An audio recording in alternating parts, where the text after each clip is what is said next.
please subscribe to support the channel.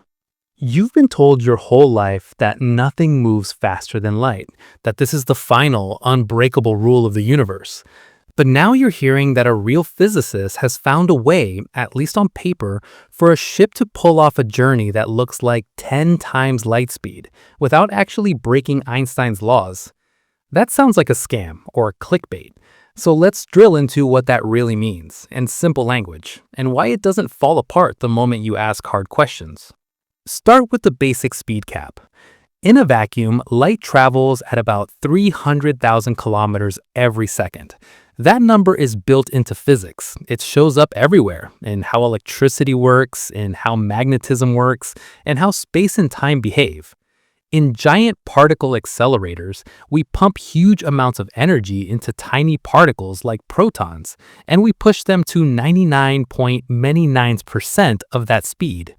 As they get closer, weird things happen. Their effective mass increases, time slows down for them. But no matter how hard we push, they never reach the full speed of light, and they never go past it. Every test we run, every collision we measure, repeats the same answer. Locally, in normal spacetime, you do not outrun light. You see this in technology you use every day. GPS satellites orbiting Earth have clocks that tick at slightly different rates than clocks on the ground, because they're moving fast and sitting in a different gravitational field. Engineers have to correct for relativity, or your phone's position would drift and become useless.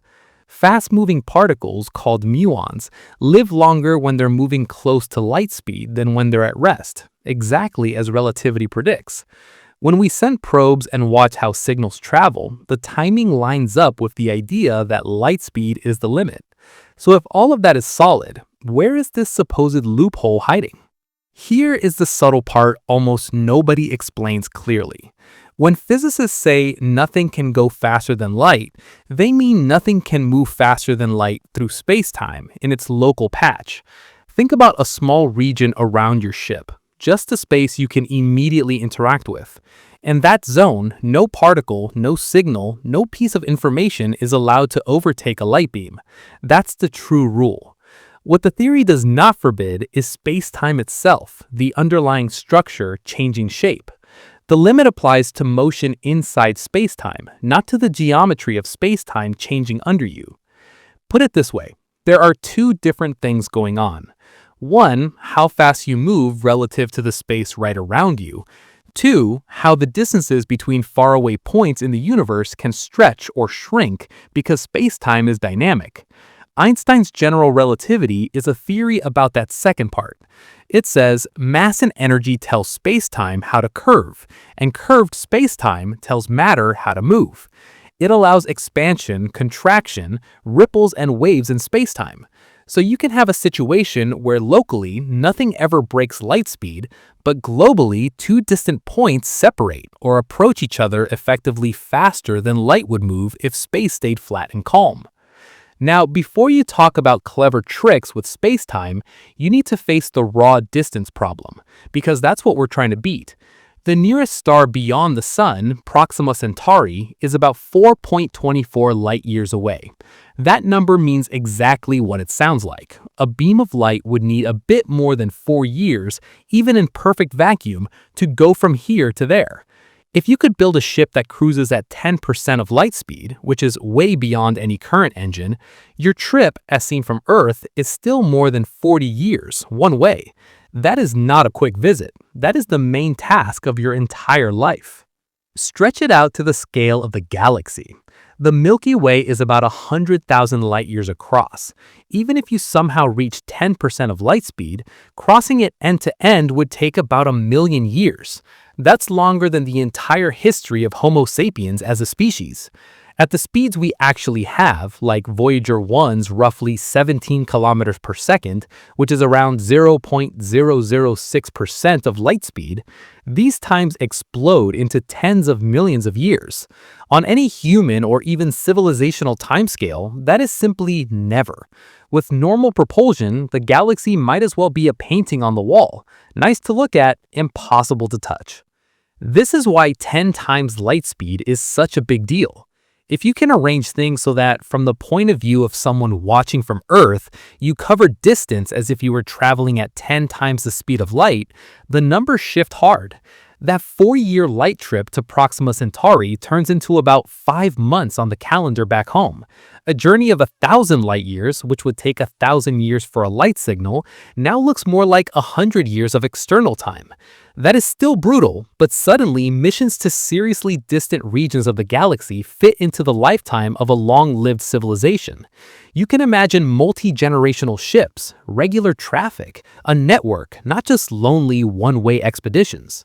So how do you talk about effective 10 times light speed without laughing in Einstein's face? You stop thinking in terms of pushing the ship faster, and you start thinking in terms of moving space-time smarter. Our current rockets shove against propellant. They accelerate you through space, and you feel that as g-forces.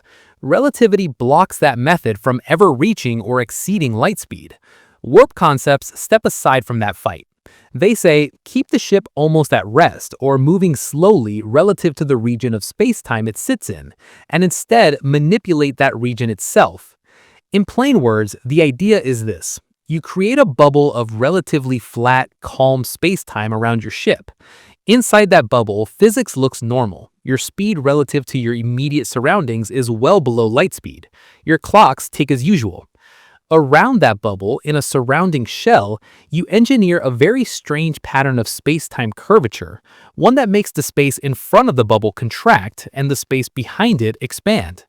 When you solve Einstein's equations for a setup like that, you find that the center of the bubble can move relative to distant stars as fast as you like, while never breaking the local rule.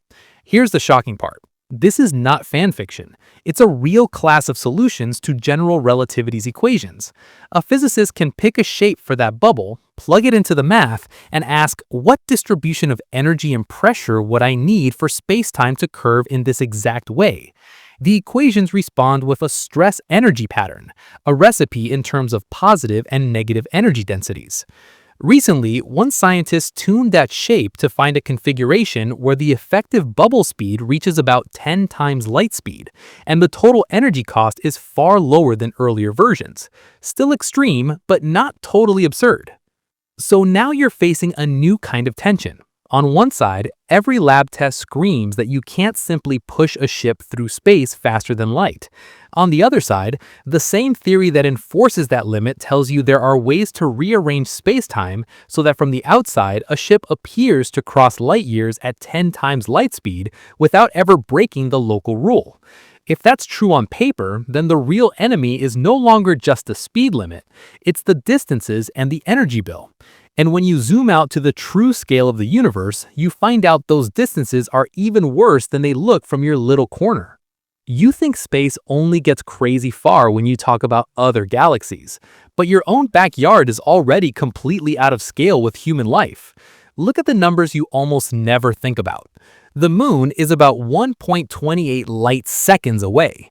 That means light, the fastest thing allowed, takes more than a second just to go from here to there. The sun is about 8 light minutes away. When you look at it, you're not seeing now, you're seeing 8 minutes ago. Saturn, when it's on the opposite side of the sun from us, can be around 80 light minutes away. So even inside our own solar system, every command you send, every signal you get back, has a built-in lag that kills the idea of real-time control. That's inside a single star system, around one ordinary star in one arm of one galaxy. Now, push your view out further. The center of the Milky Way, the region where a supermassive black hole sits, is around 26,000 light years away. At a speed of 20% of light, which would require absurdly advanced propulsion compared to today, you're still talking about roughly 130,000 years of travel time. That is older than civilization itself. So if your neighborhood is already this ridiculous, what happens when you stop looking at just the Milky Way and start looking at the universe as a whole? Here's where it gets worse. Space doesn't just sit there, it stretches. On the largest scales, galaxies are not simply drifting around through static emptiness. Because the universe is expanding, every bit of space between galaxies grows over time. Astronomers describe this with a number called the Hubble constant. Roughly speaking, for every megaparsec of distance, which is about 3.26 million light years, you add about 70 kilometers per second of recession speed. Double the distance, you double that speed. So a galaxy 1 megaparsec away is receding at about 70 kilometers per second. 2 megaparsecs away, about 140, and so on. Keep pushing the distance, and something strange happens. At some point, the recession speed crosses the speed of light. That does not mean those galaxies are breaking relativity by flying through space faster than light. It means the fabric of space between you and them is expanding so quickly that the total separation grows faster than a light beam can travel across it. On small scales, gravity keeps things bound together, like our galaxy or our local group. But far enough out, expansion wins. The universe itself is, in a very real sense, doing faster than light behavior on large scales, while still respecting the local speed limit everywhere. That's your first hard hint that spacetime geometry can beat any engine you could bolt to a ship. Now bring in another brutal distinction: what you can see versus what you can ever reach.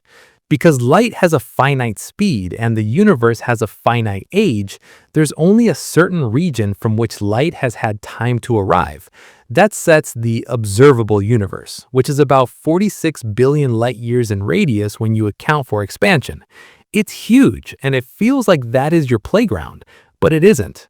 If you ask a different question, if we start traveling today with any sublight drive, what regions could we ever get to, even if we're patient, you get a much smaller answer. The reason is that expansion is not just happening, it's speeding up.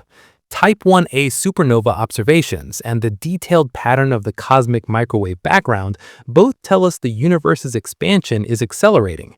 That means more and more galaxies are crossing a kind of event horizon, a boundary where even a light beam fired from us today will never catch up because the space between us and them keeps stretching too fast. Every year that passes, more of the universe that you can see on a map quietly moves into the forever unreachable category. Your visible universe and your reachable universe are drifting apart. So when someone says, if we just go faster ships, we'll get there, they're underestimating how hard the universe is actively working against you. Let's test that just go faster idea directly. Suppose you somehow build an engine that pushes a ship up to 90% of the speed of light. That's completely beyond our current tech, but imagine we do it. You aim at a target 100 light years away. From Earth's point of view, even at 90% light speed, you still need a bit more than 100 years to arrive.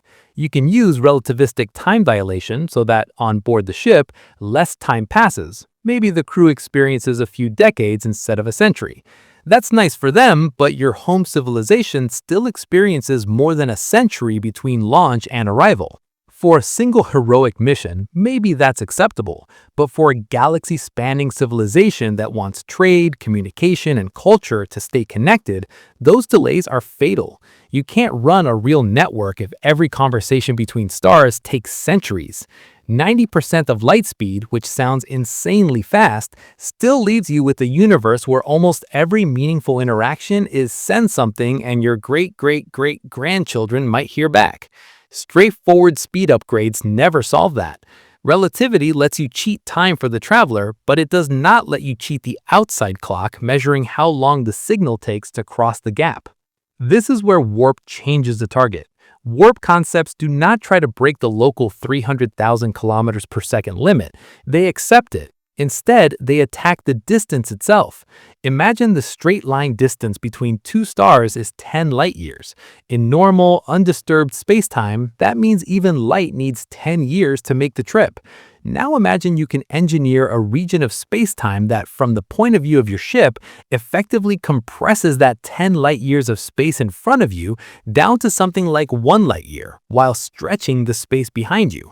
The ship itself never moves faster than light relative to its immediate surroundings, but the endpoint, the starting star and the destination star, end up much closer in the warp geometry than they are in the usual one. From an outside observer's perspective, you've crossed those 10 light years in about 1 year of their time. That is an effective speed of about 10 times light, even though locally you never broke the limit. Distances were the real enemy all along, not the speed number in your engine specs. Warp goes after the distances by changing spacetime, instead of after speed by pushing harder through it. And if the universe already stretches space faster enough to push galaxies away from each other faster than light, the core idea behind warp is simply this: can we learn to take that huge impersonal effect and turn it into a small, controlled tool wrapped around the ship? Because if we cannot, the picture is grim. The more we learn about the large-scale structure of the cosmos, the more it looks like a prison that slowly locks its doors. But if space-time really is something you can shape on demand, even a little, then maybe that prison has a hidden exit. The real question becomes, what exactly are we trying to shape, and how does gravity itself tell us what is possible? How can something you can't see, can't touch, and can't switch off still ping you to the floor and bend the path of starlight? For a long time, we called that gravity and treated it like an invisible force, like a magical pull between masses. Then Einstein came along and basically said, no, that picture is wrong. What you call gravity is just geometry. It's the shape of space-time itself. And here's the key point for warp. If gravity is really geometry, then in principle, geometry is something you can design. Newton's view was simple. Masses pull on each other with a force that falls off with distance. It works great for most everyday stuff, rockets, orbits, falling apples. But when we looked closer, it started to crack. Mercury's orbit around the sun precesses. Its closest point to the sun shifts by an amount Newton's equations couldn't quite match. Einstein's general relativity, which treats gravity as curvature of spacetime, nailed that tiny mismatch. During solar eclipses, starlight passing near the sun bends by exactly the amount general relativity predicts, not the amount a simple force law would give. Binary pulsars, two dead stars orbiting each other, lose energy and slowly spiral in at a rate that fits the curved space-time model, not Newton's math. And then, in 2015, LIGO directly detected gravitational waves ripples in space-time from merging black holes, with a signal that matched general relativity's predictions almost perfectly. That is not poetry. That is data telling you massive objects aren't just pulling on each other. They're reshaping the stage they move on, and that stage can ripple and ring. So if spacetime can be curved by mass and energy, the next question is obvious. Is that all it can do, or can it actually flow? If spacetime can bend, why couldn't it also move around you like a current, carrying you with it? You already live in a mild version of curvature right now. Earth's mass curves spacetime in its neighborhood, and that curvature guides the moon's path, keeps satellites in orbit, and makes objects fall. You don't feel a force in the old sense. You're just following the straightest possible path in a curved geometry. But when physicists write down Einstein's equations, they don't just find simple dents like Earth's gravity well, they find more exotic solutions, where spacetime isn't just curved and sitting still, it's stretching in one direction, squeezing in another, or expanding overall. Here's where the idea behind warp lives. Instead of a static dent, think of a pattern, a region where spacetime ahead of you is being compressed and spacetime behind you is being stretched. You sit in a region where the curvature is gentle enough that you feel almost nothing, but the region you sit in is being carried along by a traveling distortion. It's like writing a moving coordinate system without ever locally breaking the speed limit. That's the conceptual seed. Spacetime doesn't just curve, it can be arranged to flow. And if that's true, then you, in principle, can surf that flow. But is this just math games, or do we actually see spacetime behave dynamically in the real universe? Look at one famous example, the Hulse-Taylor binary pulsar. It's a pair of dense, dead stars orbiting each other, and astronomers watched it for decades. Its orbital period slowly shrank, exactly as if it were radiating energy away in the form of gravitational waves. The amount of shrinkage matched general relativity's prediction almost perfectly. Later, LIGO and other detectors showed us the waves directly, little changes in distance between mirrors on Earth as space-time itself stretched and squeezed when waves from distant black hole mergers passed through. The shapes of those signals, the way the frequency and amplitude evolved, match detailed computer simulations of Einstein's equations. So we know space-time can vibrate like a medium. We know it expands on cosmic scales, and we know those effects line up with the equations. It bends, it ripples, it grows, it contracts, and we can measure all of that. That means we're not guessing when we talk about moving bubbles of warped spacetime. We're extending the same math that already explains black holes, gravitational waves, and the large-scale expansion of the universe. The open question isn't, does spacetime move? We've already seen it move. The real question is, can a civilization ever learn to shape that motion deliberately? This is where Einstein's field equations stop being just a theory and start looking like an instruction manual. In words, they relate the curvature of spacetime on one side to the energy and momentum of matter and fields on the other side. They do not come with a list of allowed and forbidden shapes. They say something more dangerous. If you tell me how you want spacetime to be curved, I will tell you what stress energy you need to produce that curvature. It's like an engineering spec sheet, with geometry as the design and energy as the cost. Designing a warp drive inside this framework means doing something very specific. You pick a geometry where there's a kind of bubble, a region of almost flat space-time that contains your ship, and around it, a shell where the curvature is extreme and asymmetric, compressed in front, expanded behind. You plug that geometry into the equations and solve for the required distribution of energy and pressure. The result is ugly. It involves exotic energy densities that do not look like normal matter or radiation, but it is a precise answer. It doesn't say, no, you can't have this bubble. It says, yes, but here's the monstrous bill in terms of energy and weird physics. That difference matters, because a forbidden geometry would kill the warp idea immediately, but a very expensive geometry leaves the door open, just barely. Once you accept that space-time is a field, you can, in principle, specify that you can write down, I want a moving bubble like this, and get back a concrete energy requirement. Warp stops being a vague fantasy and turns into a clearly defined target. The goal is to create a region where the effective distances between point A and point B change dramatically, while inside your ship, everything behaves normally, and all local speeds stay below light speed. General relativity gives you the rules for how to do that, and it is extremely strict, but it does not slam the door on 10 times light speed travel.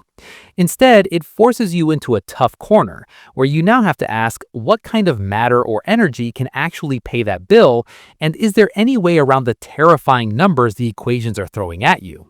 Because if the only thing standing between you and the 10 times light speed warp bubble is find this kind of energy in this amount and arrange it in this pattern, then you've moved the problem from impossible by law to almost impossible by difficulty. And the next step in the story is exactly that. What kind of energy could even begin to bend reality in the way the equations demand? And why does the universe make the price so brutally high?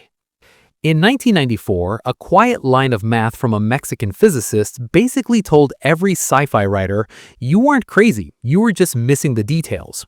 Miguel Alcubierre took Einstein's general relativity, which everyone treated as this heavy, untouchable theory about black holes and cosmology, and asked a very simple question. Could a ship ride inside a moving pocket of warped space-time and from the outside look like it's going faster than light? The answer he got was not a hand wave, not a maybe, but an exact solution. On paper, there was a warp bubble that could move as fast as you liked relative to distant stars. 2 times light speed, 10 times, 100 times, the equations did not care. Inside that bubble, the ship never goes faster than light relative to its local spacetime. Instead, the spacetime in front of the bubble is squeezed, the spacetime behind it is stretched, and the whole configuration slides forward. That was the bombshell. The speed limit wasn't gone. It was being sidestepped by moving the road itself. But what does that actually look like if you're the one sitting in the ship, not staring at equations?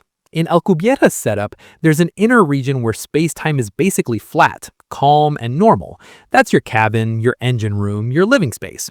Around that region, in a shell, the geometry is violently distorted, with a very specific pattern of contraction in front and expansion behind.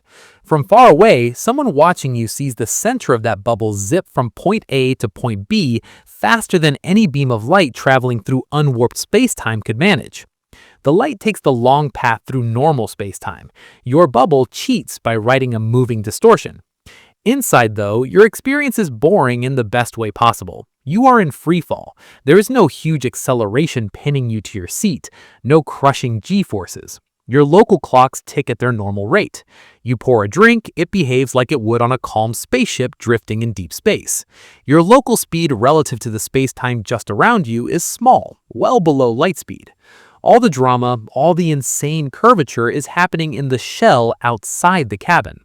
That's the core promise. External observers see something that looks like faster than light motion.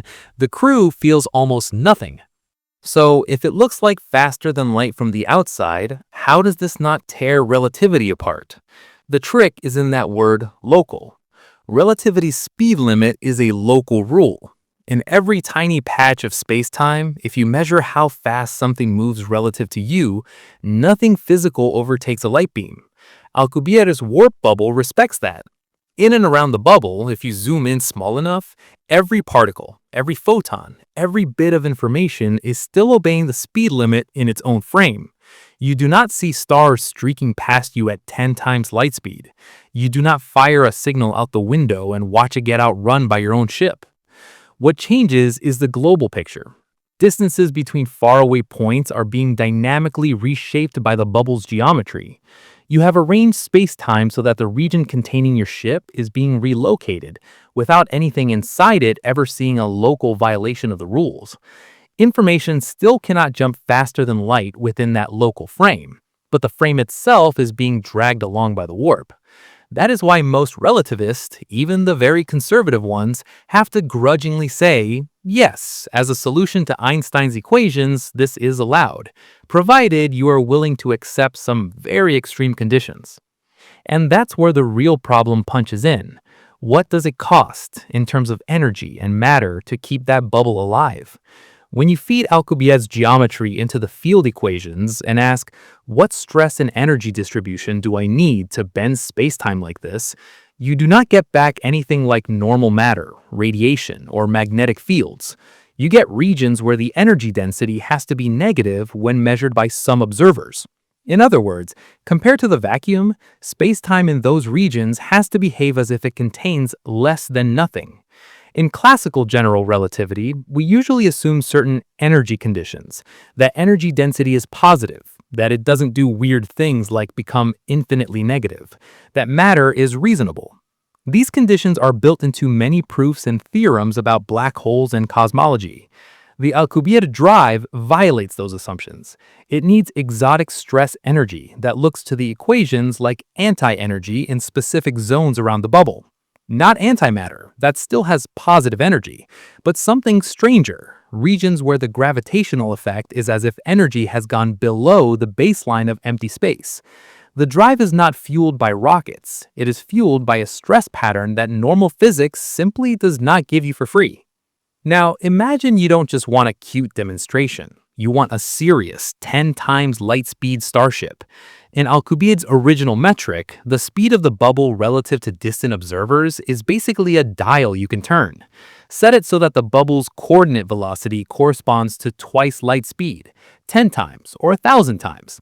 The equations by themselves do not impose a speed cap on that parameter, but there is a brutal trade-off. As you increase that effective speed, and as you try to keep the bubble reasonably small, the amount of exotic negative energy you need doesn't just grow, it explodes.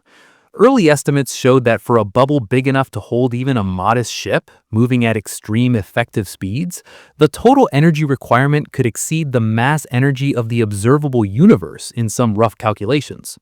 Even with more clever shaping of the bubble profile, you end up with numbers like the mass of Jupiter converted to the right kind of negative energy for very rough high-level designs.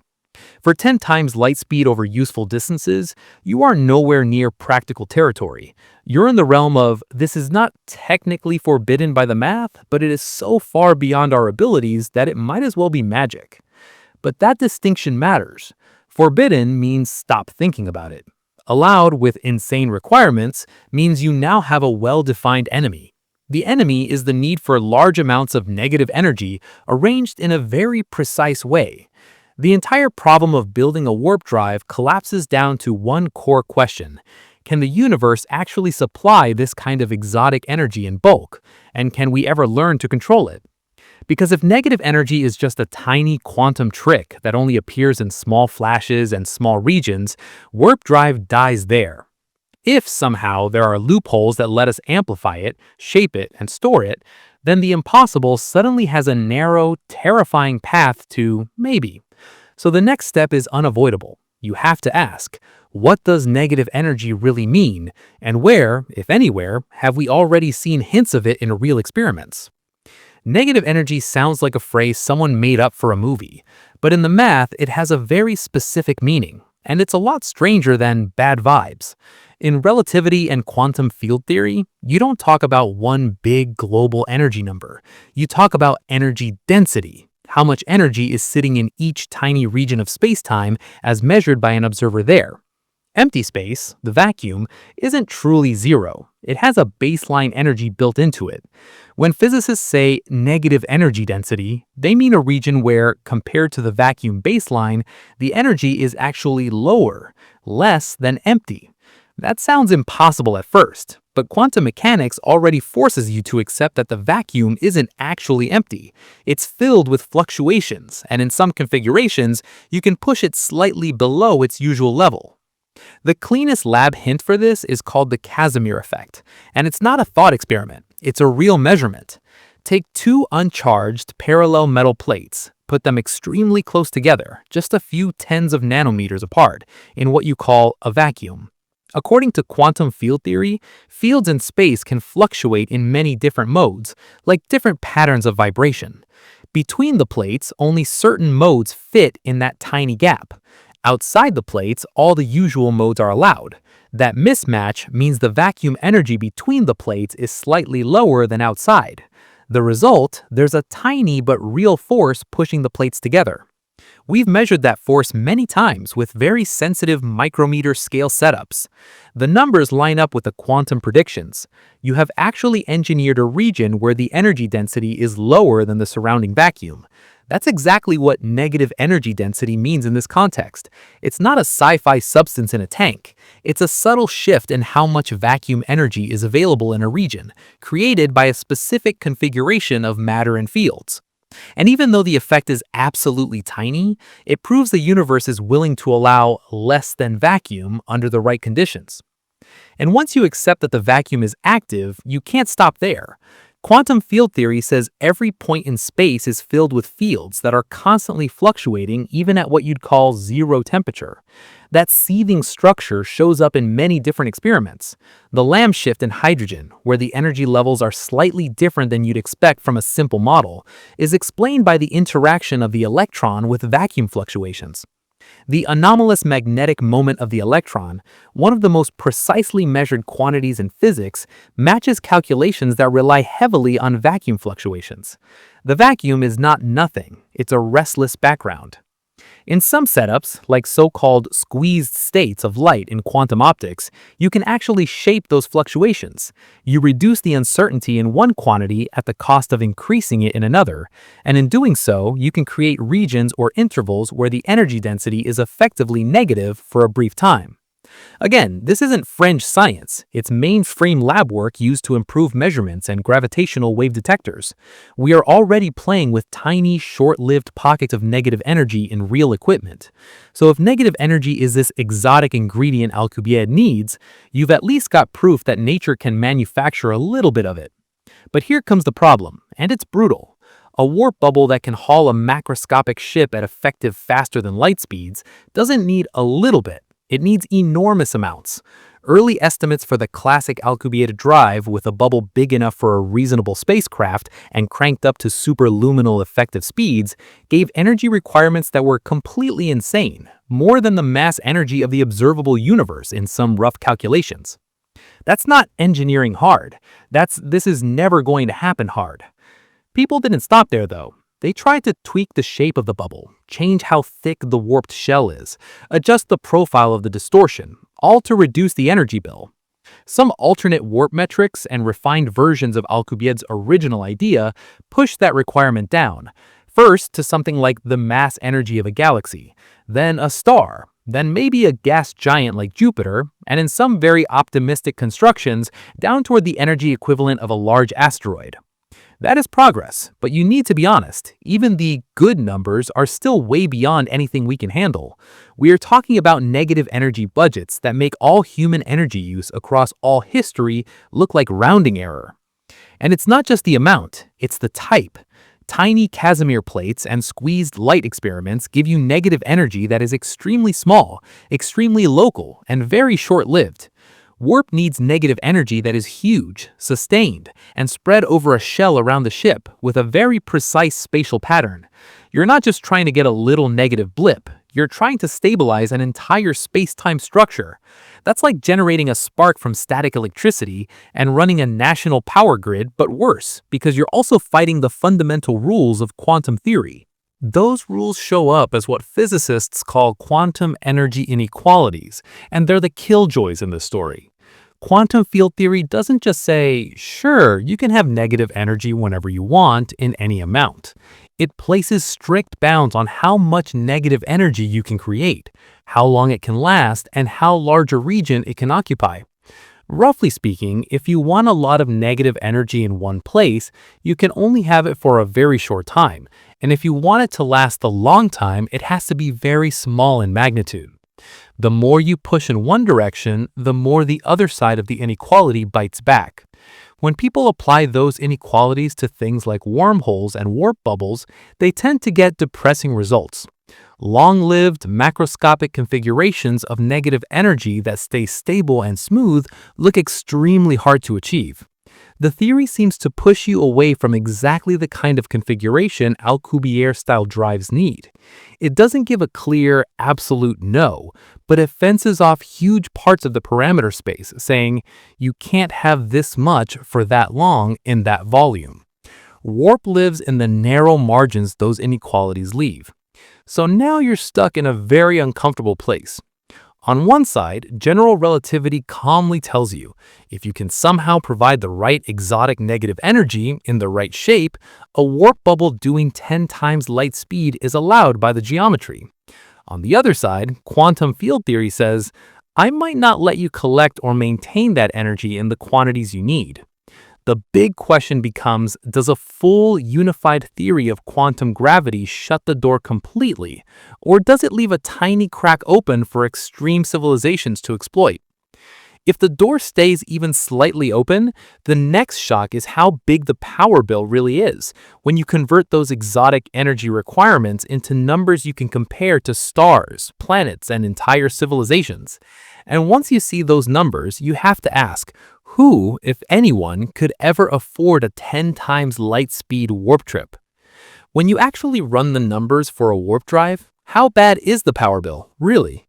It's not a bit more than a rocket, it's not a big fusion plant, it's so high that the first serious calculations look like an outright joke. In Alcubierre's original setup, when people took his warp bubble and asked, okay, how much energy does this need if the bubble is big enough for a ship and moves at useful speeds, the answer came back worse than the total mass energy of the observable universe. That is not a design flaw you patch with better batteries. That is the math screaming that the naive version of this idea is completely unusable. Later, people refined the model. They changed the thickness of the bubble wall. They shaped the warp field more carefully. They looked for versions that squeeze the distortions into a tighter zone. The energy bill dropped, but it didn't become small. Even in optimistic papers, you still see requirements on the order of the mass of Jupiter or more, converted into the right kind of exotic negative energy. Jupiter's mass is about 1.9 times 10 to the 27th kilograms. If you use Einstein's relation that energy equals mass times the square of the speed of light, that mass corresponds to around 10 to the 44th joules of energy. That number is thousands of trillions of times bigger than all the energy humans have ever used in all of history. So the first pass message is clear. If you take Alcubierre's idea literally with a comfortable bubble and high effective speeds, you don't get really hard engineering. You get a requirement so stupidly large that it might as well say no chance. But physicists don't stop at the first version of anything. They look for trade-offs. One of the most basic is simple. Change the size and speed of the bubble and the cost changes. Shrink the bubble and slow it down and the energy requirement falls. If you only need a tiny probe inside, not a city-sized ship, the shell of warped spacetime does not have to be as large. If you aim for modest effective speeds, not 100 times light speed, you don't have to distort spacetime as violently. Some designs that fine-tune the thickness of the bubble wall and sculpt the curvature more efficiently claim that for 10 times light speed over tens of light years, you might only need a few times the mass energy of the sun, or in some proposals, down toward a fraction of a star. From an engineering viewpoint, that's still ridiculous. A few solar masses of energy is way beyond anything we could ever produce with rockets, fission, fusion, or any normal tech. But it is a very important shift, because more energy than exists in the observable universe is a hard no, and a few stars worth of energy is at least a finite target. You move warp from literally impossible in principle into absurd but not mathematically forbidden. The problem becomes one of scale, and scale is something physics is used to dealing with. To see just how far we are from that scale, compare those warp numbers to what humanity can actually do right now. The total energy consumption of all humans on Earth in a year is roughly 10 to the 21st joules. That's everything. All electricity, all fuel, all industry, all transport, all heating. A big experimental fusion shot in a tokamak gives you maybe millions of joules in a pulse. That's impressive on a lab scale, but tiny on planetary scales. Now remember, even the improved warp designs talk about energy on the order of 10 to the 42nd, 10 to the 43rd, or 10 to the 44th joules. Even if you could somehow catch every bit of power the sun emits in 1 second, you'd get about 10 to the 26th joules.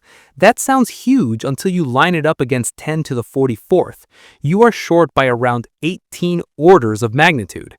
That's a factor of 1 billion. It's like trying to pay for a continent with a single coin. So when you hear warp drive, you cannot honestly put it in the same box as, let's build a better rocket. It belongs many steps beyond a civilization like ours, which is still not even at the level of capturing all the energy from a single planet, let alone a star. Astronomers sometimes talk about Kardashev types to describe civilization scales. A Type 1 civilization can use all the energy available on its planet. A Type 2 can harness most of the energy output of its star. A Type 3 might use a significant fraction of the energy in its entire galaxy. Humanity is around type 0.7 by generous estimates. Warp numbers live at minimum in the type 2 to early type 3 range. That is where the idea of cosmic scale technology comes in. Imagine a civilization that has built a Dyson swarm, a vast collection of structures orbiting its star, capturing a large fraction of its total power output, which is around 10 to the 26 watts. If that kind of civilization runs that kind of collector for decades or centuries, it can, in principle, build up energy reserves that make 10 to the 44th joules just barely conceivable. For them, a warp jump that costs a few solar masses worth of energy might be a once-per-millennium mega project, not pure fantasy. They would still need a way to shape that energy into the correct negative energy configuration, which is a whole other challenge, but at least the raw power is there. In that context, warp stops being physically banned and becomes a benchmark, a test of just how advanced you have to be before 10 times light speed travel becomes a strategic option instead of pure fiction. For us, that's not reassuring. The uncomfortable conclusion is that nothing about our current tech or even the next few centuries of normal progress gets us anywhere close to the energy budget a serious warp drive would demand. The numbers you get from the theory are not hinting at hard but doable. They are shouting not in your lifetime, and maybe not in your species' lifetime unless you become a star-spanning power. But that is exactly why those numbers are valuable. They turn warp from a vague dream into a quantified problem you can argue about. Now you can ask sharp questions like, can quantum gravity or new physics lower these energy demands, or are they baked in forever?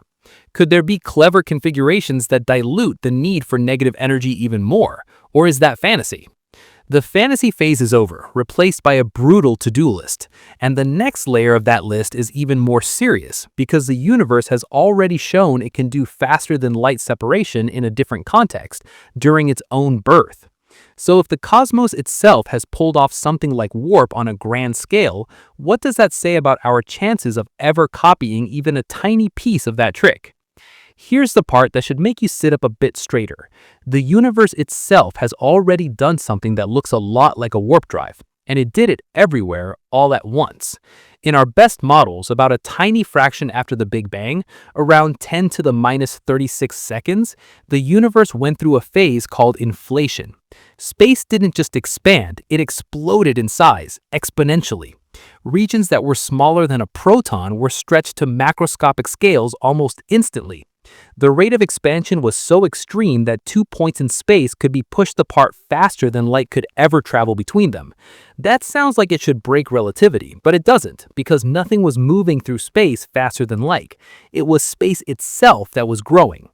Think about what that means. If you mark 2 points in the early universe very close together and then let inflation run for that tiny slice of time, those points end up separated by distances that would take light billions of years to cross. No particle ever outran a light beam in its local patch. The local rules stayed intact, but globally, the separation between points increased faster than light could keep up with. That is exactly the kind of behavior warp ideas rely on, not racing through spacetime, but making spacetime itself change so much that distances lose their normal meaning. And in the early universe, that wasn't a thought experiment, that was the main event. Of course, you can say, nice story, but the real question is, do we have any evidence that this insane expansion actually happened, or is it just a convenient way to patch holes in our theories? The main evidence is written in the sky as the cosmic microwave background, the afterglow of the Big Bang, cooled down to a few degrees above absolute zero. When we map that radiation across the entire sky, we see something weird. It is almost the same temperature everywhere, with tiny fluctuations at the level of about 1 part in 100,000. Here's the problem. Regions of the sky that are on opposite sides are so far apart that under normal, slow expansion, light could never have traveled between them since the beginning of the universe. They shouldn't have had time to talk, to exchange heat, to smooth out. Yet they look almost perfectly uniform. Inflation fixes that in one move. It says those regions were once very close together in thermal contact, then inflation stretched them apart faster than light could ever reconnect them. On top of that, when we look at the detailed pattern of those temperature bumps and dips, the so-called power spectrum, measured by satellites like COBE, WMAP, and Planck, it lines up disturbingly well with inflation's predictions. The sizes and strengths of the fluctuations are not random. They look like the frozen fingerprints of quantum noise blown up to cosmic size. So inflation isn't just a wild idea. It's a model that predicts very specific statistical features in the sky, and those features are there. That doesn't mean we know every detail. We still argue about the exact mechanism and parameters, but the core point stands. The universe has already shown you that space-time can expand so fast that light can't keep up, and that this isn't just allowed, it might have actually happened. That's not a minor detail. That is the universe demonstrating, early on, that its own geometry can outrun its own speed limit, as long as you interpret that limit correctly. Now, line that up next to warp. A warp drive is basically asking for a tiny, controlled replay of that same trick. Instead of inflating the entire universe in all directions, you want a localized zone where space in front of a ship is compressed, space behind it is expanded, and the bubble carrying the ship moves relative to distant stars at an effective speed of 10 times light. You're not trying to break the local rules. You're trying to borrow the same kind of stretch and squeeze behavior that inflation used, but only in a small region and in a directed way, like a beam, not in every direction at once. Inflation models usually involve a special field, often called the inflaton. You can think of it as a kind of energy stored in the vacuum itself, with a particular potential, a kind of energy curve that makes space expand extremely fast while the field sits in a high energy state. When the field eventually rolls down to a lower energy state, inflation ends. The expansion slows down, and the universe continues in a more normal way. The inflaton's vacuum energy acts like a huge, temporary, uniform pressure that drives the blow-up. Your hypothetical warp core is, in effect, asking a brutal question. Can we build a device that creates a controlled, localized version of something like that inflaton configuration, but wrapped around a ship instead of filling the entire cosmos? Can we produce a region where the effective vacuum energy is tuned to expand space behind the ship and contract it in front, in a stable way? That means turning a phenomenon that once operated at cosmic scales and energies into an engineering problem. With field strengths and gradients, you can switch on and off, steer and shut down safely. You're trying to take cosmology, the physics of the whole universe, and turn it into hardware. Once you take inflation seriously, you lose the ability to say, space-time never does faster than light separation with a straight face. It does, it did, and we have sky maps that strongly suggest it. The question you're left with is sharper and more dangerous. If the universe itself has already run something like a warp drive for its own reasons, can a sufficiently advanced civilization ever learn to bottle that process, aim it, and use it for travel? Or is inflation a one-off event baked into the birth of the universe? Because if the answer is no, that was a one-off event baked into the birth of the universe, then warp stays trapped at the level of theoretical possibility, with no path to practice. But if the answer is even a weak maybe, then the stakes jump. Now you're not just asking whether 10 times light is allowed in principle, you're asking whether there's a route from our current understanding to actual control over the same kind of vacuum energy that drove inflation. And if inflation was the universe's own global warp drive, then dark energy, the stuff accelerating the expansion of the universe today, starts to look like a much weaker, slower version of that same story. So the next step is obvious and uncomfortable.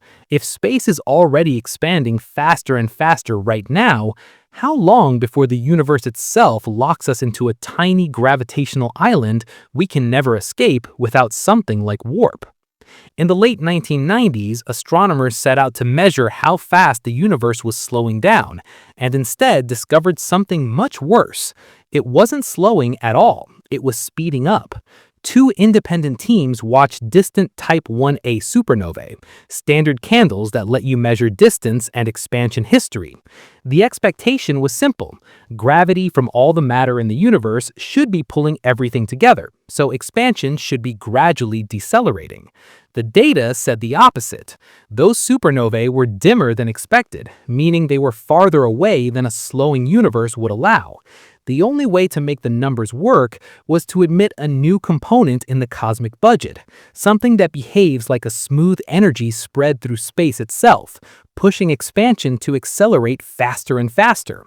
We now call it dark energy, and it isn't a tiny correction. It's about 68% of the total energy content of the universe. Matter, everything you see, all galaxies and gas and dust, is the minority. The main player in the universe is something you can't see, can't touch, but that is literally tearing the large-scale structure apart over time. In the simplest picture, dark energy looks like a cosmological constant, a uniform energy density that fills space. In general relativity, energy doesn't just curve spacetime, pressure does too. and dark energy carries a weird negative pressure. That negative pressure acts in the equations like a kind of extremely weak, smooth anti-gravity, not in the sense of making things float, but in the sense of driving faster and faster expansion between galaxy clusters. Think of galaxy clusters as islands of matter, bound together by their own gravity. Dark energy doesn't unbind the island itself, but it accelerates the ocean between islands, making the distances grow ever faster. Run this forward by billions of years, and the result is a universe where clusters of galaxies drift beyond each other's event horizons. An event horizon here means a boundary such that light emitted from beyond it now will never reach you, no matter how long you wait. It's the same concept as around the black hole, but on a cosmic scale.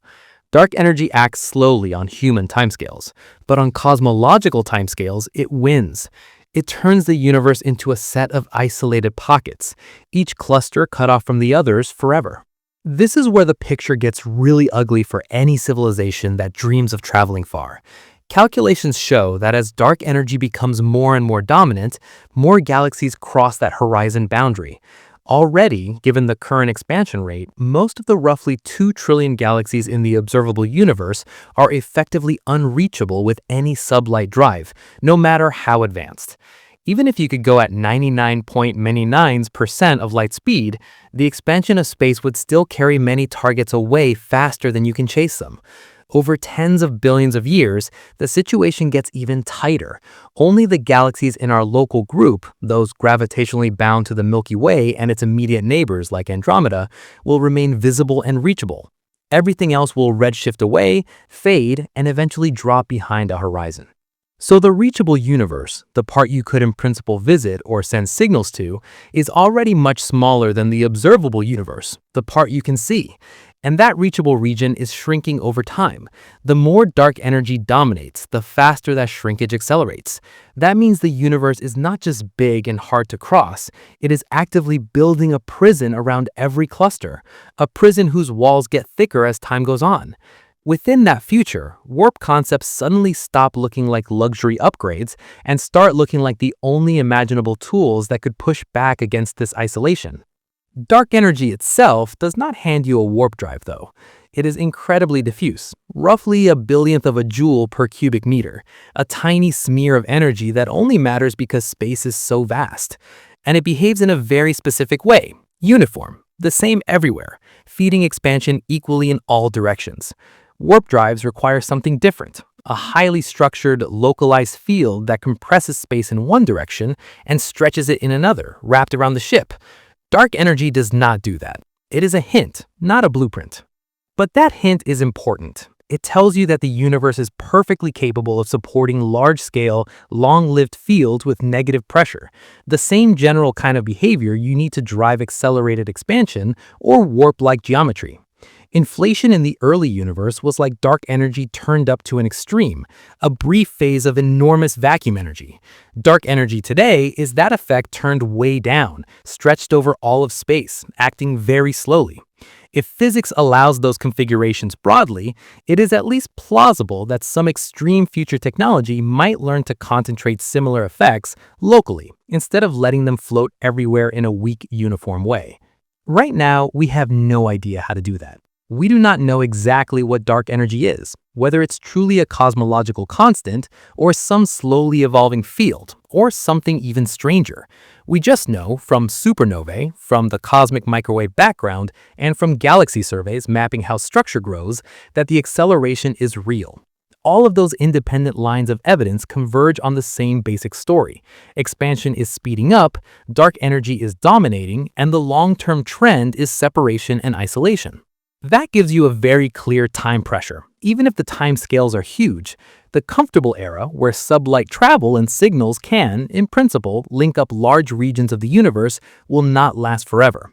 The easy window, where you could imagine building a slow, star-by-star civilization that still has some contact with the wider cosmos, is finite.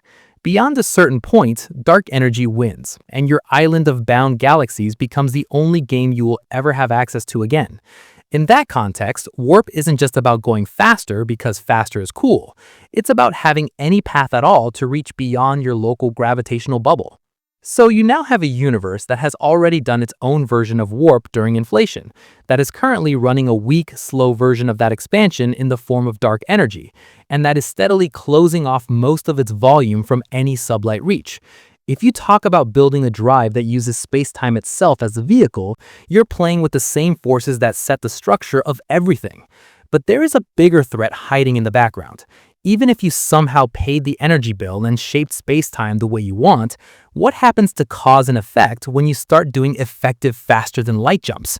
Do you just move quickly, or do you quietly break the order of time itself? The moment you say faster than light, you're not just talking about travel anymore. You're poking at the order of cause and effect.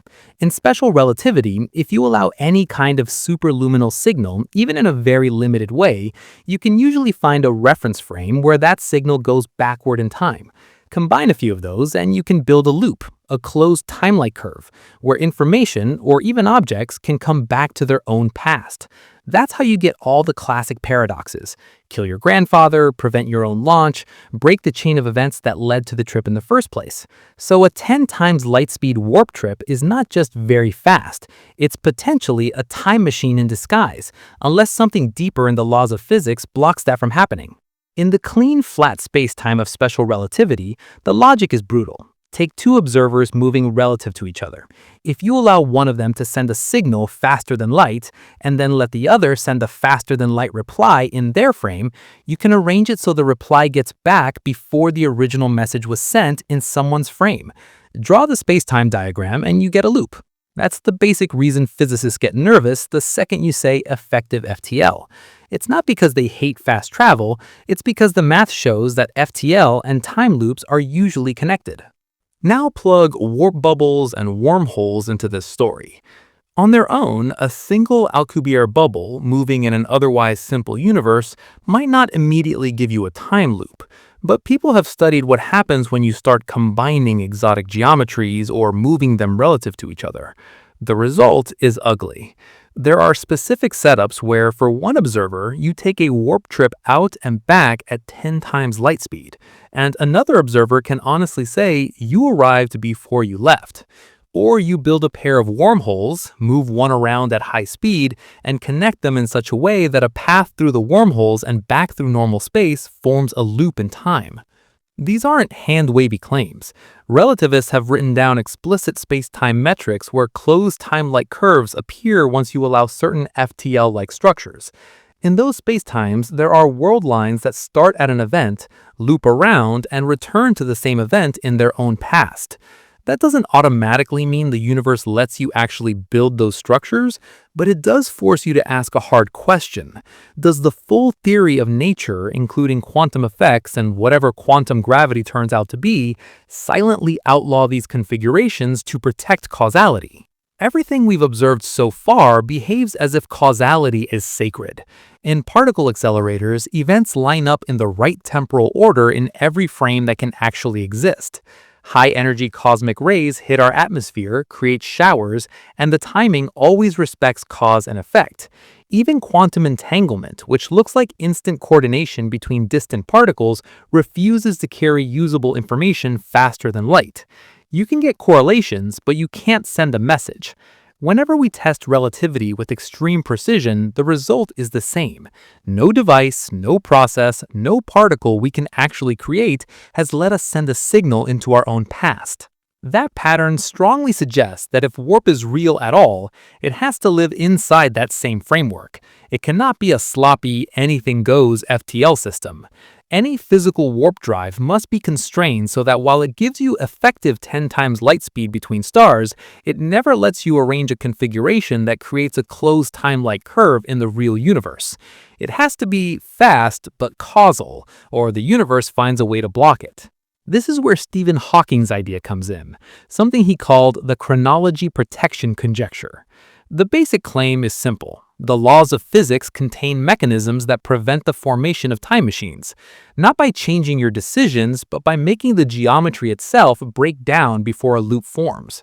Some semi-classical gravity, where you treat space-time as curved but the fields on it as quantum, suggests that when you try to push a space-time toward a configuration with closed time-like curves, quantum fluctuations in the vacuum energy grow without bound. the energy density near the would-be time loop blows up, destabilizing the geometry and destroying the configuration before it becomes a full time machine. If something like that is correct, you might have a narrow, safe zone.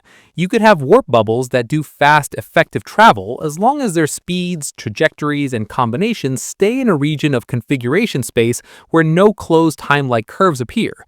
Try to go beyond that, try to arrange a global warp network that accidentally creates a loop, and the universe slams the door with a burst of quantum effects, turning your clever design into a mess of radiation and curvature. In that picture, there's an invisible boundary, a paradox zone, and physics itself acts like a firewall around it. That leads to a very sharp design constraint. Warp solutions that let you cross 10 light years in 1 year of external time might be mathematically allowed as isolated configurations, but the moment you start chaining trips together, moving bubbles around, building FTL highways and synchronized routes, you risk entering regions where the global structure permits causality violations. Any real warp technology, if it exists, cannot just be about power and field strength. It has to be designed with causality as a hard, non-negotiable requirement, the way you treat conservation of energy now. If you don't do that, the stakes are high. Either you end up with a world where paradoxes are somehow resolved in a way we don't understand, or, more likely, the universe prevents your device from ever reaching those dangerous configurations, possibly by violent means. Your experiment might not just fail, it might tear itself apart in a blast of quantum radiation the moment it approaches a time loop condition. So the problem becomes, can you find a regime where warp gives you what you want, 10 times light speed effective travel, while staying strictly on the right side of causality? And even if you carve out that safe regime, you're not done, because warp lives right in the collision zone between general relativity and quantum field theory, where strong spacetime curvature and vacuum fluctuations interact all at once. We already know that quantum fields in curved or accelerated frames refuse to behave politely. Two famous examples, Hawking radiation and Unruh radiation. Around the black hole, space-time is so curved that you get an event horizon, a surface beyond which not even light can escape. When you take quantum field theory and put it on that curved space-time, you find that the black hole isn't perfectly black. It emits a slow leak of radiation. For an accelerated observer in flat space, quantum field theory says the vacuum looks warm, like a bath of particles, even though an inertial observer sees empty space. So the lesson is simple. Once you mix curvature, horizons, and quantum fields, the vacuum itself starts to produce real detectable energy. Black holes are the cleanest example. Near the event horizon, quantum fluctuations constantly create particle pairs. In flat space, they just annihilate again. Near a horizon, one member of the pair can fall in, the other can escape, and from far away you see a flux of radiation. It's not magic, it's what happens when you ask what particles mean in a space-time where different observers disagree about what counts as empty. A warp bubble, especially a superluminal one, also has horizon-like features. There are surfaces around the bubble where light from inside can't reach the outside in certain directions, and vice versa. Light paths bend strangely, some regions lose causal contact with others. That immediately triggers a nasty question. Does a warp bubble, like a black hole, glow with Hawking-style radiation from those effective horizons? And if it does, how bad is that for whatever's riding inside? People have tried to answer that, and some of the estimates are ugly. Analyses of quantum fields on warp bubble backgrounds suggest that superluminal bubbles, the ones that actually give you 10 times light speed effective travel, could generate enormous energy densities at the bubble wall, especially at the leading edge where the curvature is strongest. All that warped geometry acting on vacuum fluctuations can produce a blast of high-energy particles. Depending on the details, the bubble might accumulate a dangerous shell of radiation around it, or emit a beam forward, meaning you arrive at your destination preceded by a lethal pulse of high-energy junk. Either way, the dream of smooth, quiet jump to another star starts to look more like riding the edge of a radiation storm. There are proposals for ways around this, at least on paper. You could try to keep the bubble subluminal during certain phases, only letting it asymptotically approach an effective high speed to keep the horizon structure tamer. You could try to shape the bubble so the curvature gradients are less sharp, spreading out the stress and maybe reducing the radiation. There are also suggestions that some of the worst divergences show up in idealized, infinitely sharp metrics that no real physical field configuration would match. But none of that changes the basic point. When you ask quantum field theory what happens near the exotic geometry of a warp bubble, the answer is not nothing, it's expect energy, and a lot of it, in inconvenient places. Layered on top of this are those quantum energy inequalities we talked about earlier, and they don't go away just because you're doing fancy space-time engineering. If you try to maintain a region of negative energy density in the vacuum, quantum field theory pushes back. The inequalities say that the larger the amount of negative energy, the shorter the time you can keep it, or the smaller the region you can confine it to. For warp bubbles, that's a disaster because the entire design depends on a thick shell of spacetime around the ship being supported by significant negative energy for as long as the trip lasts. When people crunch the numbers for wormholes and warp bubbles under those constraints, they find that the quantum inequalities severely limit the size and lifetime of any configuration that relies heavily on negative energy. You can have tiny, short-lived distortions, that's fine, but a big, stable, 10 times light speed bubble that carries a macroscopic ship across 10 or 100 light years, that might be exactly the kind of thing that inequalities are engineered by nature to shut down. So now you're in a double bind. You need negative energy to build the bubble, but the quantum rules that allow negative energy in the first place also seem to clamp down on how much you can use and for how long. All of this points to a deeper problem. We're trying to answer these questions with two theories that were never designed to be merged fully. General relativity tells you how space-time curves in response to energy and momentum, but it treats space-time as a smooth, continuous object. Quantum field theory tells you how fields fluctuate and create particles, but it assumes space-time is just a fixed background. Warp bubbles live in the regime where both gravity and quantum effects are strong, and where the structure of space-time itself is being pushed to extremes. That's exactly the domain where you really need a full theory of quantum gravity, a single framework that handles both sides at once. We don't have that theory yet. We have candidates like string theory or loop quantum gravity, but no complete, experimentally verified model. What we do have are constraints. We can watch high-energy photons from gamma-ray bursts that have crossed billions of light years and see that they all arrive within tiny timing windows, which tells us that space-time is not obviously breaking Lorentz symmetry in a wild way at those scales. We can check for dispersion, energy-dependent speed changes, and see that if such effects exist, they're incredibly small. Those observations already rule out many exotic ideas where space-time is foamy or wildly different at high energies, in an obviously usable way. So warp tech is jammed between two hard walls. On one side, the classical general relativity solutions that say, yes, you can shape space-time into a warp bubble. Here's the stress energy you need. And on the other side, quantum field effects and observational constraints that say, if you try to do that, the vacuum will light up, negative energy will be restricted, and the overall structure might blow itself apart. Without a true quantum gravity theory, we can't say definitively whether a carefully constructed 10 times light speed bubble survives all that, or whether the universe just refuses to let it form. And yet, instead of killing the idea, this clash is pushing physicists to test pieces of the problem in the lab, using systems that imitate curved spacetime and horizons with other kinds of waves and media. We can't bend real spacetime by much on Earth, but we can build analogs that tell us whether our equations about fields and horizons are trustworthy.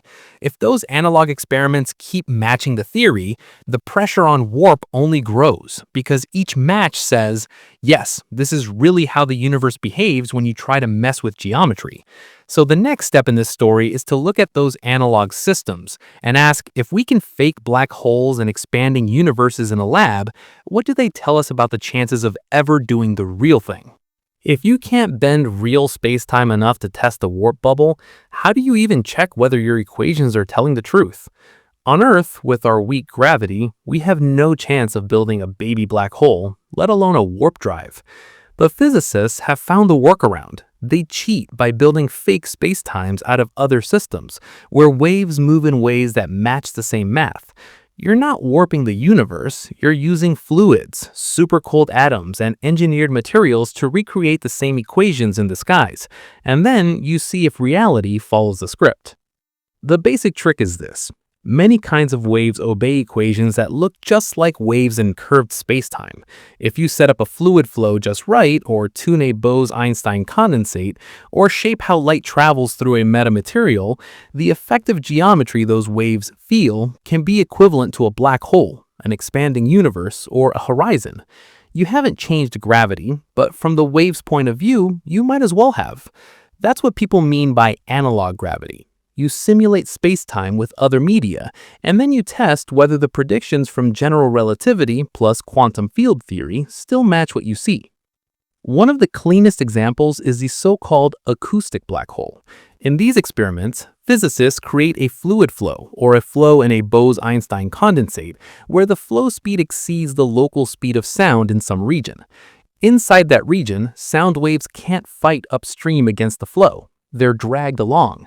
That boundary acts like an event horizon, but for sound instead of light. If you're inside, you can't send a sonic signal back out across that surface. Now mix in quantum field theory again. Just like near a real black hole horizon, you can get pair creation of excitations, but here the particles are phonons, quanta of sound. Several groups have reported observing Hawking-like radiation in these setups, a faint but measurable spectrum of phonons produced near the sonic horizon with the right temperature dependence.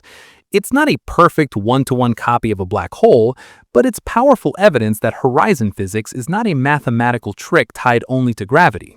Whenever you have a horizon and the right wave equations, the same kind of particle production shows up. That's a direct warning. If your warp bubble has horizon-like surfaces, the associated quantum effects are probably real, not optional. Then there are optical analogs. With metamaterials and carefully designed refractive index profiles, you can make light in a lab bend along paths that look like the straightest lines in a curved spacetime. This whole area, called transformation optics, lets you design materials where light flows around a region as if space itself curved around it. That's how theoretical invisibility cloaks work. You steer rays around an object so they reconverge as if nothing was there. The same math can describe lenses that mimic gravitational lensing, or regions where light effectively slows down or speeds up relative to an outside observer. From a warp perspective, that matters because you're learning how to control effective metrics, the geometry that waves see, without touching gravity directly. You're not building a warp drive with glass and nanostructures, but you are training on the same kind of design logic. Pick a desired path structure, compute the material properties that produce that path, then see if you can actually build it. It's a small practical version of choose a geometry, then solve for the stuff you need to make it real.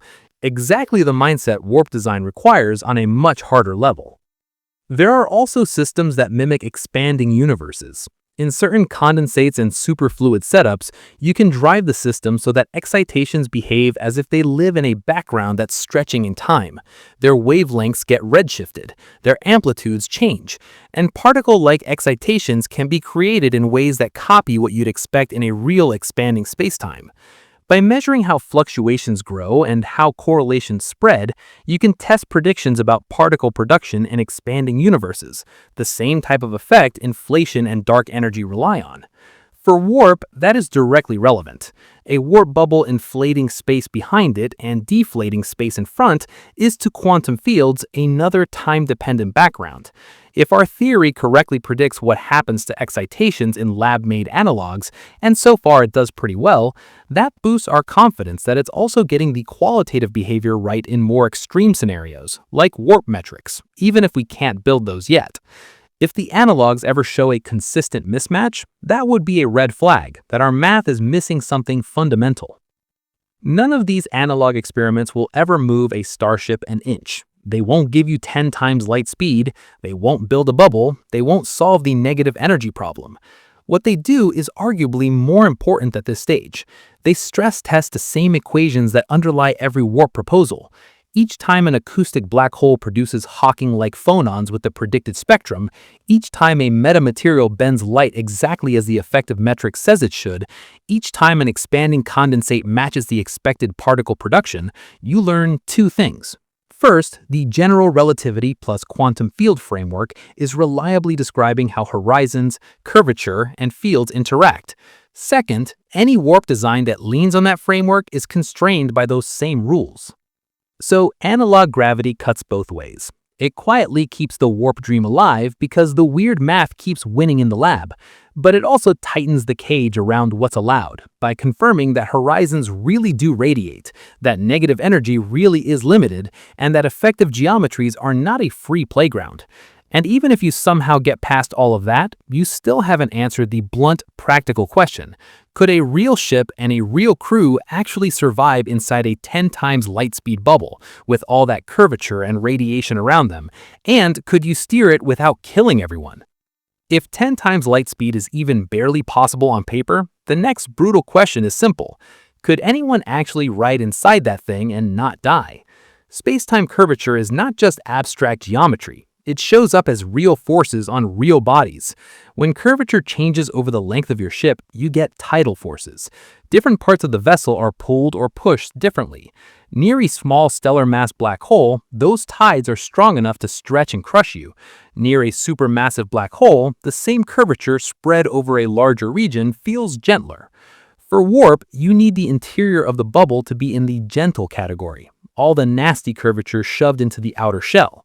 That translates to a hard spec.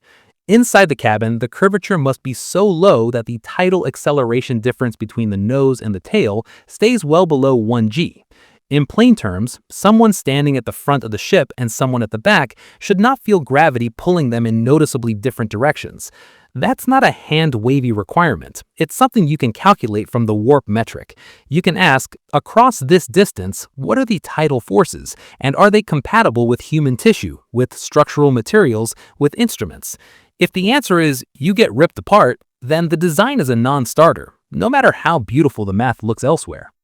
Even if you get the interior curvature under control, you still have to worry about the rest of the universe. At 10% of light speed in normal space, a grain of dust is like a high-power rifle shot. At 90% light speed, the kinetic energy of even tiny particles becomes catastrophic. Now, in an ideal warp bubble, your ship is not plowing through matter at 10 times light speed locally. The ship is coasting inside a region of spacetime. But the bubble as a whole is moving relative to the gas and dust in interstellar space, and the geometry that does the moving will interact with that external matter. Depending on the detailed shape of the bubble, particles and fields outside might get swept up, focused, or deflected. Some analyses suggest that matter in the way could be compressed and accelerated in front of the bubble, generating an intense blast of radiation or fast particles. When the bubble finally shuts down near its destination, all of that could be dumped in a narrow cone. That means a warp ship arriving at a star system might deliver, along with its crew, a deadly shockwave. Any realistic design has to solve that, either by arranging the bubble so it deflects material harmlessly, or by making sure you never collapse the bubble directly into a populated region. Then there's the radiation coming from the warp bubble itself. We've already talked about how horizons and time-dependent curvature can produce particles from the vacuum. For a superlunar bubble, the horizon-like structures are more severe, and quantum field calculations indicate that near the bubble wall, and especially near the front edge, the energy density could get extremely high. From the crew's point of view, that translates to a bath of high-energy photons and other particles surrounding the cabin. Without serious shielding, that kind of radiation flux is unsurvivable. Even with shielding, if the flux is high enough, the required armor might make the ship absurdly massive. One hope is that clever field shaping could minimize these effects, smearing out the horizons, staying in regimes where the quantum emission is weaker, or using some kind of active field configuration to cancel part of the radiation. But until you can show that in a detailed model, the default expectation is harsh. A superluminal bubble is not just a transport shell, it's a glowing, dangerous environment for anything inside it. Assume somehow you get through curvature and radiation, you still have to fly the thing. At 10 times light speed effective motion, you cannot steer the way you do in normal space. Inside the bubble, if everything is working right, you feel almost no acceleration, but that also means your control surfaces, thrusters, and reaction wheels are useless for large-scale course corrections. The trajectory of the bubble is determined by how the space-time geometry evolves over time, which depends on the distribution of exotic energy and the field configuration in the shell. So, navigation becomes a problem of field control. Turning means reshaping the warp field so that the bubble accelerates in a new direction, without creating violent gradients or new horizons inside the cabin. Braking is the same. You have to ramp down the effective speed by gradually changing the bubble parameters or risk an abrupt change that could spike tidal forces and radiation. The pilot of a warp ship would be less like a driver and more like an operator of a dynamic field machine, supervising automated systems that continuously adjust the warp configuration to stay on course and within safety limits. And what about knowing where you are or what's in front of you? During an effective 10 times light speed transit, parts of the outside universe may be causally disconnected from your interior. Light from ahead may not reach you in any useful way while the bubble is at full speed, because the warp geometry bends light paths away from the cabin. Traditional sensors that rely on receiving external photons in real time could simply stop working in the directions that matter most. That means you can't just look out the window to see an obstacle and dodge it. The information can't get in fast enough in a normal way. Instead, you'd have to plan your path before you ever spin up the bubble, using detailed maps and simulations of the interstellar medium, gravitational fields, and other traffic. You might send slower, conventional probes along the intended route decades in advance to chart hazards and mark safe lanes. During the warp leg itself, you'd rely on onboard prediction and inertial navigation, trusting that the outside hasn't changed in some catastrophic way. So the data problem becomes as serious as the energy problem. To run a 10 times light speed network safely, a civilization would need not just huge power and exotic matter, but also galaxy-scale surveys, constant monitoring, and an entire infrastructure of pre-laid routes and beacons. You're no longer just building ships, you're building and maintaining a dynamic map of space-time itself, updated over centuries just to avoid blind jumping into a region where a star exploded or a dense cloud drifted into your path. All of that is just for your own ships. But if warp is even barely possible, the next question is more unsettling. If someone else out there has already cracked these problems, would we even notice their drives firing? Or would their space-time engineering be invisible to us? If someone out there is already doing 10 times light speed trips, would we even know? Or could an entire warp network be operating in our galaxy and we're just blind to it? The key is this: a working warp drive is not just an engine, it's a moving chunk of extreme space-time geometry. That should leave a footprint. The question is whether our instruments are sensitive enough and whether we'd recognize that footprint as artificial instead of just another weird cosmic event. Start with gravity. A big warp bubble, large enough to move a serious ship, would create localized, intense space-time curvature that moves rapidly through the galaxy. In general relativity, changing curvature produces gravitational waves, ripples that move out at light speed.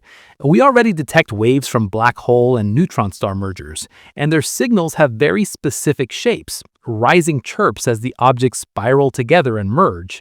A warp bubble turning on, shutting down, or changing direction would not look like that. It would have some other time profile, maybe a sharp onset, maybe a plateau, maybe a repeating pattern if there's some modulation in the drive.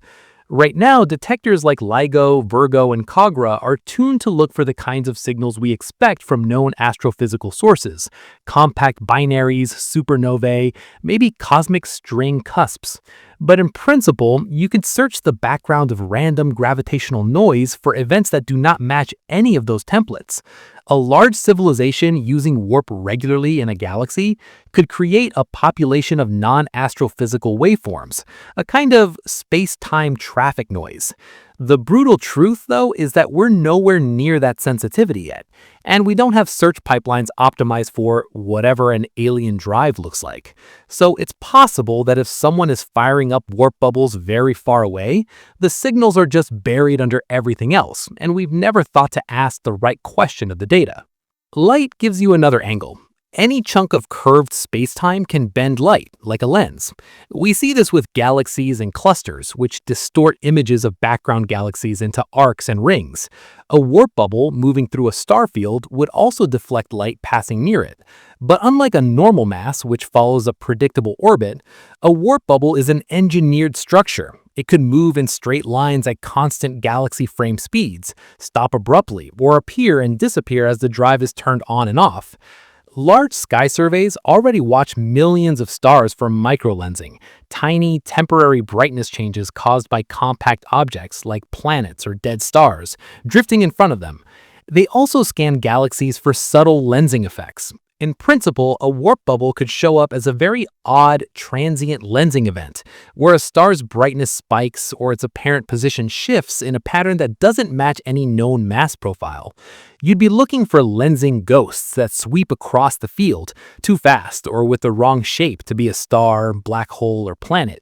So far, everything we've classified in lensing surveys has natural explanations, but we haven't systematically searched for alien metric drive signatures because we don't really know what exact pattern to expect. Then there's the high energy side. If a supraluminal warp bubble builds up radiation at its leading edge or releases stored energy when it collapses, every jump might be accompanied by a brief flash of gamma rays, X-rays, or other high-energy photons. We already catalog thousands of gamma-ray bursts, strange fast radio bursts, and other transients. Most long and short GRBs are tied to massive star collapse or neutron star mergers. FRBs mostly have astrophysical host galaxies, and many repeat with patterns that scream magnetar rather than beacon. But buried in those catalogs, it's at least possible that some small fraction of events could be from artificial space-time engineering that just happens to mimic natural signatures. A civilization that doesn't care about hiding might light up the sky every time it jumps, while a civilization that worries about being detected might engineer its drives to minimize radiative leakage. From our side, to even have a shot at spotting them, we'd need to look for outliers, bursts that are too short, too spectrally strange, or statistically weird compared to known populations, and then rule out every normal explanation before whispering, maybe. All of this feeds back into the Fermi paradox, the classic question: if the galaxy is old and life is common, where is everybody? Warp tech raises the stakes. Even at 10 times light speed, the Milky Way is still enormous. But suddenly, crossing it in a few million years or building a sparse network of routes in tens of millions of years is plausible. That's a long time by human standards, but a blank on galactic timescales. If many civilizations had reached the warp-capable stage, you might expect to see either direct signs of visitation or at least some unmistakable traces of large-scale space-time engineering, strange gravitational waves, lensing anomalies, or weird transients that don't fit any known model. The fact that we don't see anything obviously artificial yet pushes you in two directions. Either advanced civilizations are extremely rare, or warp is much harder than our already punishing theory suggests. Maybe the energy requirements are even worse once you include full quantum gravity. Maybe chronology protection kills all practical configurations. Maybe the radiation problem is a brick wall. Or maybe there are civilizations out there, but they don't use warp, or they use a version that minimizes detectable side effects, or they're operating so far away that their signals are simply below our noise floor. That's where SETI, broadly defined, becomes more than just listen for radio. Every time we build a better gravitational wave detector, we're also quietly checking whether anyone is hammering spacetime in non-astrophysical ways. Every wide-field survey for microlensing, every all-sky monitor for gamma-ray bursts or fast radio bursts is, whether we admit it or not, a search for anomalies that could be artificial. The default assumption is natural until proven otherwise, and so far, every candidate has fallen back into that bucket. We've explained them with magnetars, mergers, lensing by normal matter, detector glitches. So what we can honestly say today is this: if warp-capable aliens exist, they are either extremely stealthy, taking great care to hide their space-time footprint, extremely distant beyond our current detection range, or they use technology that doesn't look like Alcubierre-style warp at all. That uncertainty loops back on us. if the universe is quiet, maybe it's not because nobody wants to travel, but because the real routes to FTL are even more constrained than our best current ideas show. And if warp is only the least impossible option that still fails, what else is on the table? What other FTL ideas have been explored and mostly ruled out? And why do serious physicists keep coming back to warp as the one that refuses to completely die? If warp drives are already hanging by a thread, why even talk about other faster than light ideas? Because once you look at the alternatives, warp starts to look less like pure fantasy and more like the least bad option left standing. Wormholes, tachyons, quantum tunneling tricks, they all promise shortcuts, and they all hit walls that are at least as nasty as warp's energy and quantum problems. Start with the other big celebrity, wormholes. General relativity doesn't just allow curved space, it allows space-time to be connected in strange ways, where two distant regions are joined by a tunnel, a throat. In principle, if you had a traversable wormhole, you could step in near Earth and step out near some distant star instantly. No time delay beyond what you spend walking through the tunnel. That's effective FTL in the most brutal sense. Zero travel time as measured in the outside universe. But look at what it takes to hold that tunnel open. Gravity wants to collapse the throat and pinch the wormhole off. To keep it open, you need matter that pushes out instead of pulling in. You need negative energy densities again, arranged so that space-time is supported against its own tendency to close. The same exotic ingredient that warp bubbles demand shows up here, only now you need it in large amounts, concentrated at the throat. On top of that, traversable wormholes are just as vulnerable to causality issues as warp bubbles, maybe more. Move one mouth around at relativistic speeds or place them in different gravitational fields, and you can set up time differences between the mouths. Combine that with instantaneous travel, and you can build full time loops. So wormholes aren't a clean alternative. They run into energy conditions and time paradoxes just as hard as warp, and in some ways worse, because instant is even more dangerous than 10 times light speed over some interval. So maybe, instead of bending space-time, you try to cheat by using exotic particles that are fast by default. That's where tachyons live. Hypothetical particles that always move faster than light and have what's called an imaginary rest mass, which really means that if you plug them into the usual equations, the mass term behaves like a negative squared value. They show up sometimes in old versions of field theories as signs of instability, telling you the model wants to change to a different ground state. For a while, people took them seriously as candidates for real particles.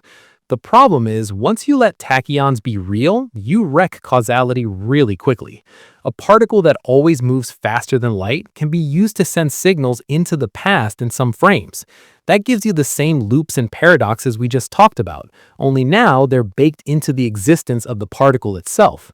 On top of that, we've never seen any evidence for anything behaving like a tachyon in experiments or cosmic rays. As theories matured, tachyons mostly got reinterpreted as warnings that your model is sitting in the wrong vacuum state, not as actual things you could detect and bottle. So as a basis for FTL engineering, they're basically off the table. They're more like red ink corrections in the math than a component you can build hardware from. Fine, so no shortcuts through tunnels, no always fast particles. What about quantum tunneling, the thing popular articles keep calling faster than light anyway? In tunneling, a particle crosses a barrier it doesn't have enough classical energy to climb over. The wave function leaks through, and sometimes the particle is detected on the other side. In some experiments, the peak of a tunneling wave packet seems to arrive earlier than you'd expect if it were limited by light speed, and that's where the headlines come from. But when you look at the signal carefully, the cheat disappears. The key quantity is the front of the signal, the very first part that can carry new information. That front never outruns light. What appears to move faster is the peak of a reshaped wave packet, not the arrival of genuinely new information. Quantum mechanics is full of this kind of fake FTL, things that look like they're jumping ahead, but when you try to encode a message and read it out, you find that the information transfer still obeys the light speed limit. Entanglement is the same, spooky correlations that can't be used to send a usable signal faster than light. So tunneling doesn't give you a drive, it gives you misleading graphs if you don't ask the right question. At this point, you've knocked out wormholes as practical shortcuts, you've sidelined tachyons, and you've demoted tunneling FTL to optical illusion. What's left that even halfway survives serious scrutiny? That's where warp stands out. Not because it's comfortable, but because it leans entirely on known, tested physics, general relativity, and uses it in a way that is internally consistent. In a warp setup, no local observer ever sees matter or signals outrunning light in their neighborhood. The FTL effect comes entirely from deforming spacetime between the start and endpoints. Spacetime expands and contracts, the bubble moves, and the outside world sees you cross a distance faster than a light ray traveling through undisturbed space. The local rules never break. Warp's failures are mostly quantitative, not logical. You need absurd amounts of negative energy. You run into quantum energy inequalities and possible radiation blowups. You flirt with causality if you're not careful. But you don't get an instant "this contradicts basic structure" red card. Serious relativists can write down the metric, check that the equations are obeyed, and then say, okay, in principle this exists, in practice the price is insane, and quantum effects might still kill it. That's a very different status from tachyons shred causality the moment they exist, or tunneling doesn't actually carry signals. Calling warp the least impossible FTL concept sounds like faint praise, but it changes how you frame the entire problem of interstellar futures. Instead of a clean, flat, no, you will never ever do better than crawling close to light speed, you get a layered challenge. First, you'd need energy control on at least stellar scales. Second, you'd need a real theory of quantum gravity that tells you exactly what negative energy and horizons can and cannot do. Third, you'd have to learn how to shape spacetime like a field, with precision, without triggering instabilities or frying your passengers. That's not a promise, it's not even a prediction, but it is a roadmap. It tells you what kinds of advances would have to exist before 10 times light speed travel stops being ridiculous and starts being a question of, do we want to pay this price? And right now, real science is actually pushing along some of those directions, testing relativity harder, probing the vacuum more deeply, building bigger energy infrastructures. So the final piece of this story is about where the frontier actually is today, in labs, in telescopes, and in theory, and how much of that frontier lines up, accidentally or not, with what a future warp-building civilization would need. Here's the awkward truth. While warp drive sounds like pure sci-fi, the science that would decide if it's real or dead is being tested right now, quietly, with telescopes, spacecraft, and particle beams. You're not waiting for some future magic theory to appear out of nowhere. You're already watching the current theories get hammered over and over, and so far they're holding up almost too well. First, look at relativity itself. Every time we track a spacecraft slingshotting past a planet, every time we bounce signals off a probe at the edge of the solar system, we're checking Einstein's predictions about how gravity bends paths and shifts clock rates. Pulsar timing arrays, which monitor spinning neutron stars acting like cosmic clocks, punch into the details of how gravity works over light-year scales. Gravitational wave observatories like LIGO and Virgo listen to black holes and neutron stars colliding, and then compare the waveforms to what pure general relativity predicts. So far, the deviation from Einstein is, within our measurement limits, 0. No extra terms, no strange dispersion, no obvious breakdowns between solar system tests and the most violent mergers we've seen. That's exactly the framework warp relies on, curved spacetime obeying Einstein's equations. If those equations had big cracks at realistic energies, warp would be building on sand. Instead, you're building on a theory that has taken a century of hits and is still, on all accessible scales, the correct description of gravity. That's good news for curvature as engineering, but it also means any modification that helps warp has to hide very deep, where we can't yet reach. So where could new physics still be lurking, if not in obvious breakdowns of relativity? Right where warp lives, at the intersection of gravity and quantum mechanics, in the domain people call quantum gravity. That's where programs like string theory, loop quantum gravity, causal dynamical triangulations, and others come in. They all try to answer questions you care about for warp. What does space-time look like at the smallest scales? Is it smooth, discrete, foamy? Are there hard cutoffs that simply forbid certain extreme geometries?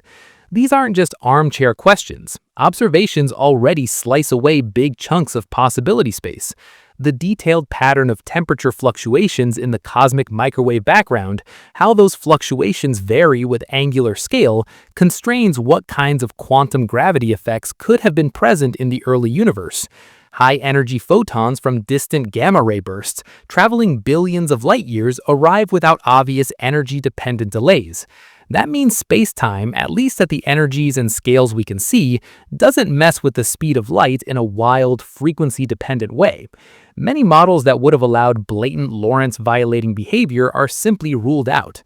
Whatever quantum gravity is, it's subtle, and that subtlety is exactly what makes it hard to tell whether it will ultimately kill or barely tolerate warped geometries. While theory grinds on that front, experiments on a much more practical level are poking the vacuum itself. Intense laser facilities push electromagnetic fields to extremes. Particle colliders smash protons together at energies where new particles or new forces could show up. And precision quantum optics experiments play games with squeezed light and Casimir plates. All of these are, in different ways, measuring how flexible quantum fields really are. When you try to detect vacuum biregions, you're checking whether strong fields can make empty space behave like a crystal, changing how light polarizations move. When you measure Casimir forces more precisely, you're testing how vacuum fluctuations respond to boundaries. When you generate and manipulate squeezed states of light, you're seeing how far you can push uncertainties, and indirectly, energy densities above and below the vacuum baseline. Every time an experiment says, no, the effect is only this big, not larger, you've just drawn another line in the fine print of any future warp manual. You learn how much negative energy can exist, how long it can last, how widely it can spread. You're not building a warp drive, but you're slowly filling in the terms and conditions that such a drive would have to obey. Meanwhile, there's another piece that looks completely separate on paper, but is absolutely essential if warp is ever more than math. Energy infrastructure. Fusion research is trying to get controlled, sustained fusion power on Earth, not for starships, but just to keep the lights on. Advanced solar power and grid-scale storage aim to handle terawatts of demand. People talk seriously about space-based solar farms beaming power down to Earth or out to other orbits. None of that is warp tech. But all of it is early training in handling absurd amounts of power in a controlled way. A civilization that can build megastructures on the scale of planetary orbits, like partial Dyson swarms that harvest a large fraction of a star's output, is starting to operate in the same energy regime warp demands. To even think about spending star-scale energy on a single mission, you need a culture, an economy, and an engineering base that treat terawatts and petawatts as routine. We're not there, but you can see the direction. From burning chemical fuel, to fission, to fusion, to harvesting stellar output directly. Warp sits many steps beyond that, but it's on that same ladder. So where do you stand right now in this whole story? 10 times light speed warp travel is nowhere near our engineering horizon. It lives at the edge of what our theories even allow. It's pinned to exotic corners of general relativity and quantum field theory that we only partly understand, and it leans on energy scales we can barely describe, let alone command. But it's not a pure dream anymore. It's framed by numbers, by metrics you can write down, by energy budgets you can compare to stars, by constraints from cosmology and particle physics. That changes the conversation. You're not saying warp is magic. You're saying if the universe really follows these equations, and if no hidden quantum gravity rule shuts this down, then here is the price. Here are the hazards, and here are the things we'd have to learn to do. It's a brutally honest extrapolation from what we know now, not a free fantasy. The stakes are simple and huge. Either we eventually learn to treat space-time as something we can sculpt on purpose, like the universe did during inflation and still does with dark energy, or we accept that most of the cosmos will always be a distant background, visible but unreachable. Right now, the honest answer is that we don't know which way it goes. But every new test of relativity, every new constraint on the vacuum, every step toward larger, cleaner energy systems nudges us closer to an answer. And even if warp never leaves the whiteboard, the work needed to prove that will still give you a deeper, sharper understanding of the universe you're stuck in, and of what any future civilization can realistically do with it. This video is for educational or entertainment purposes only, and information provided in the video may be incorrect. If you enjoyed the video, consider subscribing to the channel and like the video.